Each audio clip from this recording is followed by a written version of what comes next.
Le zoo national d'Abidjan a été fermé par les autorités après l'évasion d'une hyène. Cet incident survient après la circulation sur les réseaux sociaux d'accusations de maltraitance des animaux. Et puis le président sénégalais Macky Sall annonce un budget de 10 milliards de francs CFA pour faire face aux inondations qui ont frappé le pays le week-end dernier. Les populations et des responsables de l'opposition ont critiqué la gestion de ce phénomène récurrent à chaque saison des pluies. Bonsoir et bienvenue dans le journal. Comme je vous l'annonçais dans les titres, le zoo d'Abidjan est fermé pour un audit.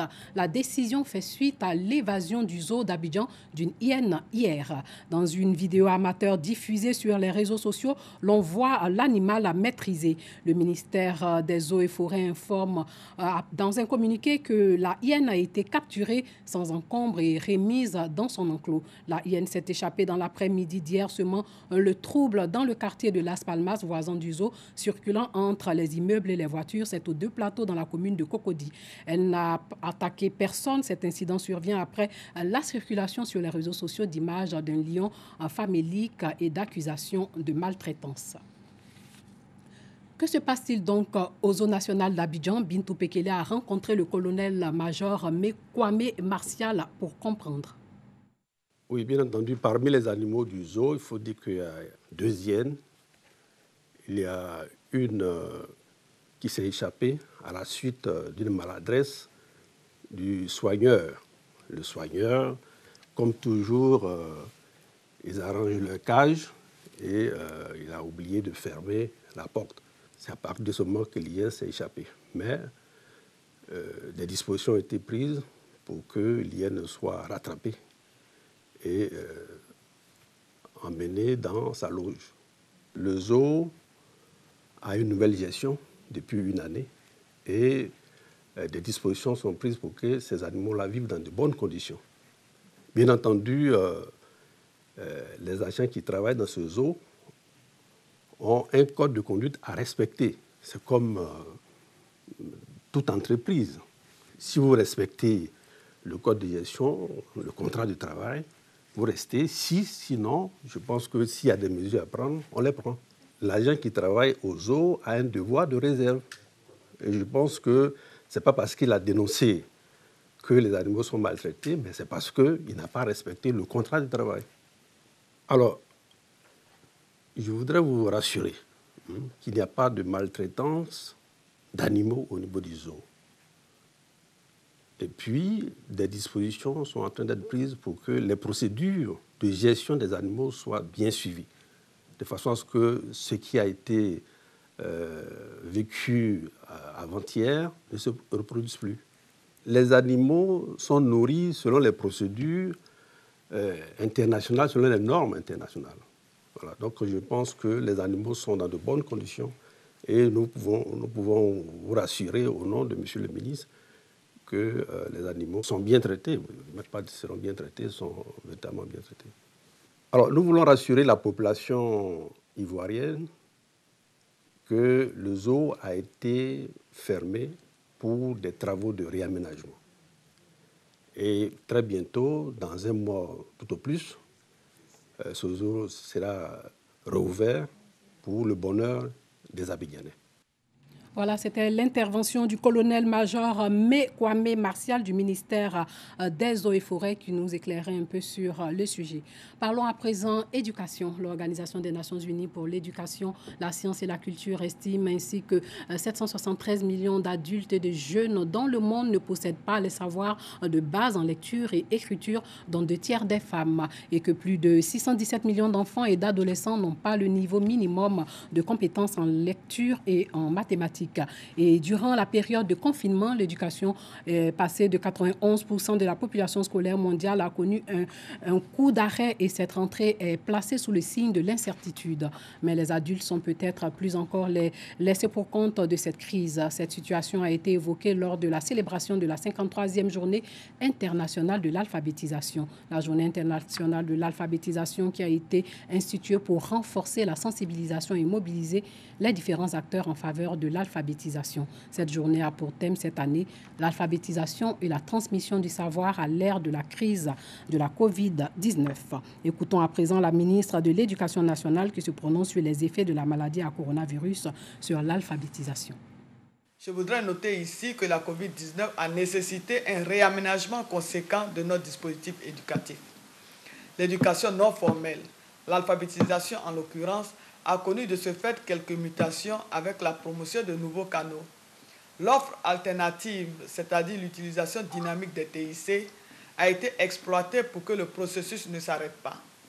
L'alphabétisation par les téléphones portables, ce que nous appelons communément l'alphabétisation via le mobile, est par ailleurs un moyen pour inciter les analphabètes à s'approprier les TIC. Nous savons combien toutes les compétences doivent être convoquées dans la mise en route du grand projet pour notre pays et les générations futures. Celles et ceux qui n'ont pas eu la chance d'aller à l'école formelle, ces naufragés du savoir, ont eux aussi leur place parmi nous. La Côte d'Ivoire mettra tout en œuvre pour atteindre ses objectifs en la matière. Nos techniciens sont mobilisés et nos stratégies pour la généralisation de l'alphabétisation désormais approuvées.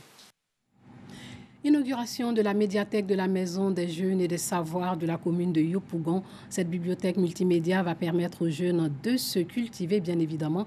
L'infrastructure a été inaugurée par le maire de la commune. C'est un bâtiment en 2 niveaux qui vient d'être inauguré.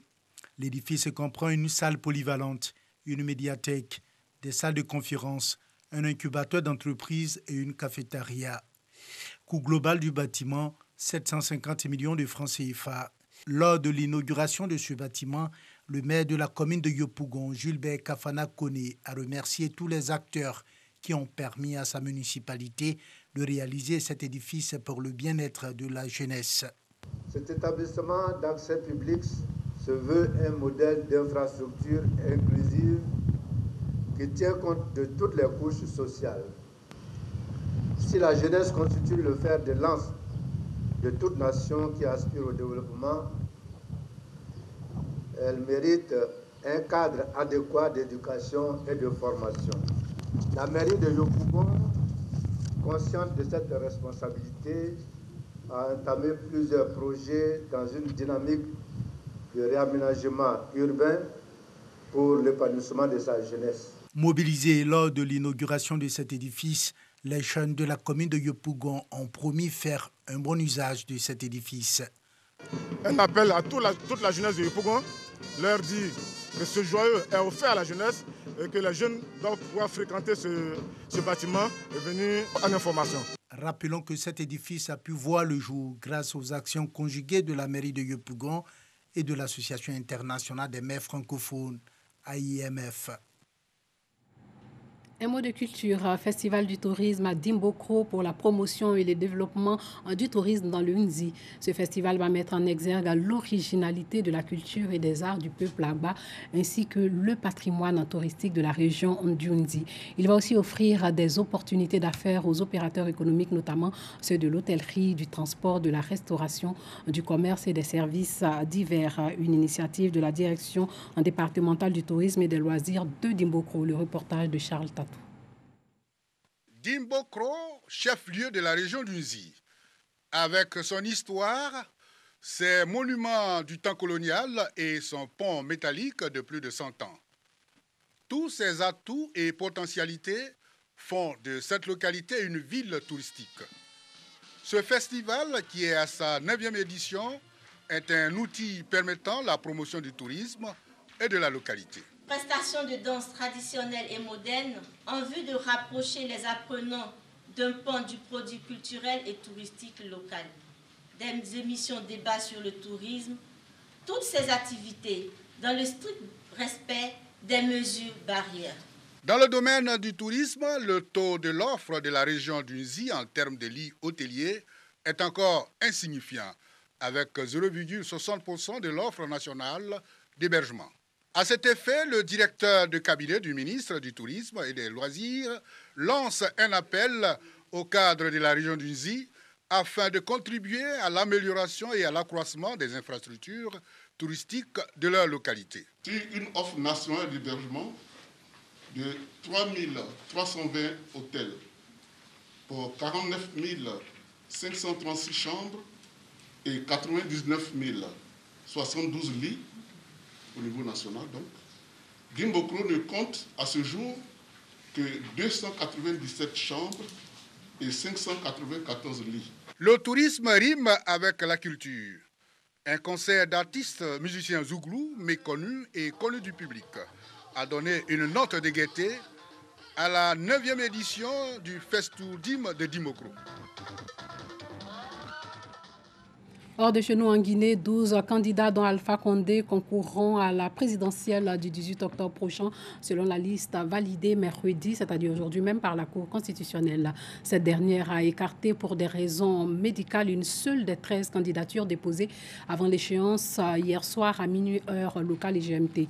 Cette candidature écartée ne semblait pas en mesure de peser sur l'issue de la compétition. Et puis le président sénégalais Macky Sall annonce un budget de 10 milliards de francs CFA pour faire face aux inondations qui ont frappé le pays le week-end dernier. Les populations et des responsables de l'opposition ont critiqué la gestion de ces phénomènes récurrents à chaque saison des pluies. Parmi les mesures d'urgence, la poursuite du plan décennal de lutte contre les inondations qui ont touché le pays le week-end dernier, comme je vous l'ai dit, et qui ont fait au moins 6 morts et d'importants dégâts. Écoutons le président sénégalais. J'ai décidé de mettre en place un budget d'urgence de 10 milliards de francs CFA, dont les 3 milliards serviront d'appui direct aux populations sinistrées. Et ces 3 milliards serviront de cash transfert d'appui donc aux financiers directs par famille, mais aussi d'achat de produits phytosanitaires, de matelas et d'appui divers. Mais aussi, il y aura une partie vivre pour des familles qui ont aussi perdu jusqu'à leur ration mensuelle. Et les 7 autres milliards, justement, serviront à accompagner les services des sapeurs-pompiers, de l'ONAS et de l'achat de matériel supplémentaire pour l'évacuation des eaux de pluie.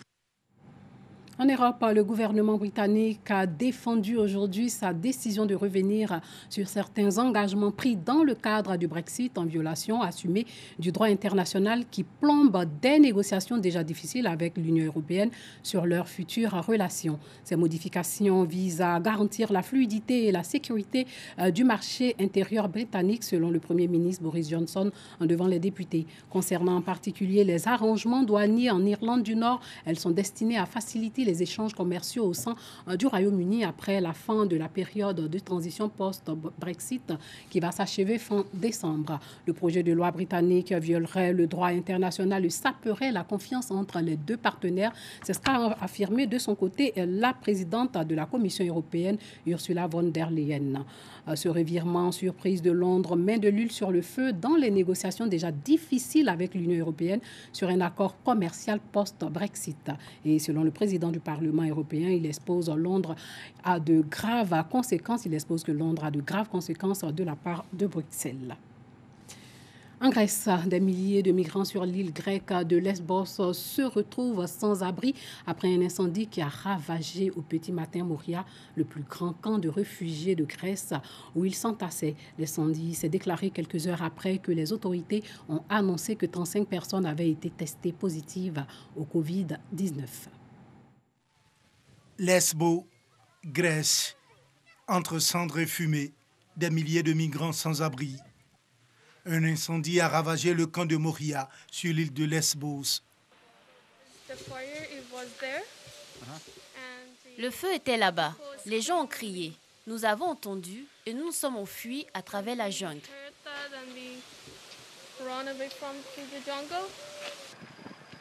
D'après l'agence grecque ANA, l'incendie serait d'origine volontaire. Plusieurs départs de feu auraient été déclenchés pour protester contre des mesures d'isolement. Quelques heures plus tôt, les autorités avaient annoncé 35 cas de Covid-19. L'incendie a fait quelques blessés légers, mais aucune victime. Plus grand camp de Grèce, Moria accueille 12 700 demandeurs d'asile. C'est 4 fois sa capacité d'accueil.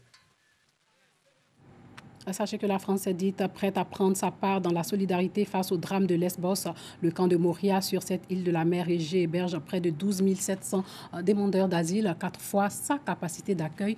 Plus tôt dans la matinée, la commissaire européenne aux affaires intérieures avait annoncé que l'Union européenne finançait le transfert et l'hébergement en Grèce continentale de quelques 400 enfants et adolescents du camp de Moria. Et pour finir, en Inde, des conservateurs ont trouvé une femelle léopard et ses 4 bébés dans le cabanon d'un agriculteur. Ils ont installé des caméras pour les surveiller et sensibiliser les villageois apeurés. Les léopards s'abritaient des pluies de moussons et sont repartis vers la forêt 6 jours plus tard. Regardez. À 130 km de Bombay, une cabane au fond d'un jardin. À l'intérieur, surprise, une maman léopard et ses bébés. Après avoir reçu un appel du fermier, nous sommes venus sur place. Nous avons trouvé une femelle et 4 petits léopards.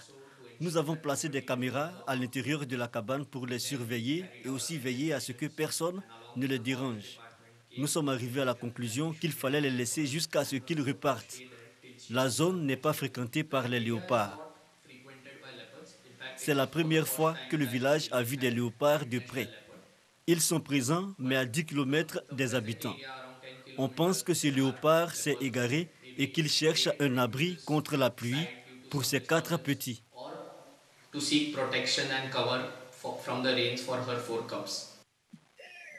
La petite famille a fini par repartir comme elle était venue, sans faire de bruit.